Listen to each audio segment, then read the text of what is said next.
ఇప్పుడు మీరు చూస్తుంది రోటీ మేకింగ్ మిషన్ అన్నమాట. గంటకి 1500 రొట్టెలు వస్తాయి. ఈ మిషన్ మీద మనము సజ్జ రొట్టె, రాగి రొట్టె, జొన్న రొట్టె, చపాతి, సమోసా పట్టి ఇలా అన్ని రకాల రోటీలు చేసుకోవచ్చు. ఇవి వచ్చేసి మెత్తని రోటీ. ఇవి అప్పటికప్పుడు మనం కాల్చుకొని ఎప్పుడైనా అప్పటికప్పుడు తినొచ్చు. ఇవి కడక్ రోటీ కానీ 6 మంత్ ఉన్నా ఎక్కడికి పోయి ఖరాబ్ కావు, ఫారిన్ కానీ ఎక్స్పోర్ట్ అవుతాయి. ఈ మిషన్ స్పెషాలిటీ ఏంటంటే అన్ని రకాల ఆకుకూరలతో గంటకి 400 నుంచి 1500 రొట్టెలు చేసుకోవచ్చు. మిషన్ ని యావరేజ్ గా ఒక 8 గంటలు నడిపించిన 12,000 రొట్టెలు బయటకు వస్తాయి.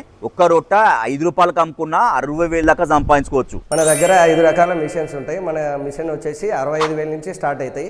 ఏపీ తెలంగాణ ఎక్కడైనా కానీ మనము డెలివర్ చేసేస్తాం. ఈ మిషన్ మీద ఎన్ని ఇయర్స్ వ్యారంటీ ఉంటుందన్న? మనం 1 year లోపు ఏది ఖరాబ్ అయినా కానీ మనం పీస్ టు పీస్ కొత్తది వేసి ఇస్తాము. కరెంట్ బిల్ ఎంత వస్తుందన్న? 1000-1500 మధ్యలో వస్తుంది. మన దగ్గర మిషన్ కొన్న వాళ్ళకి రొట్టెలు ఎట్లా వస్తాయో మనము ట్రైనింగ్ ఇస్తాము, సపోర్ట్ గానీ చేస్తాము. స్మాల్ స్కేల్ బిజినెస్ చేసుకున్న వాళ్ళకి ఈ రోటీ మేకింగ్ మిషన్ అయితే మస్తు ఉపయోగపడుతుంది. మిషన్ మ్యానుఫ్యాక్చర్ యూనిట్ మనకి హుబ్లీ కర్ణాటకలో ఉంది. కంపెనీ పేరు వచ్చేసి నంది ఫుడ్ రోటీ మిషన్స్. అడ్రస్ వచ్చేసి diamond point, new Bowenpally, Secunderabad. మీకు ఎటువంటి డౌట్స్ ఉన్నా స్క్రీన్ నంబర్ కాంటాక్ట్ కావచ్చు.